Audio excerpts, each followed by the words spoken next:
Mayong adlaw sa inyong tanan mga bossing, na ako diri karon sa bukid. Na ako'y nakita diri nga punuan sa durian. Mosangking na siya mga kabukid. Pero nakita na ko nga diferensyado siya. Murag kulang siya supply sa gamot. Mga ako'y nakita nga reject diri nga kan durian.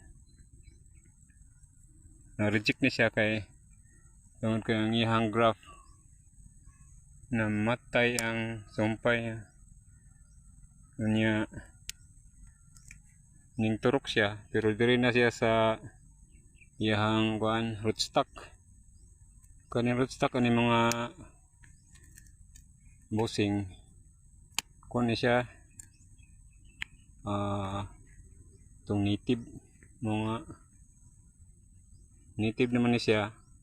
Ato ni siyang sulay og imo dia atong i-triple rootstock para nga maka-supply siya dito sa iyang bunga, ang iyang punuan mo recover na siya. So that's it mga kabukid, trabaho sa ta.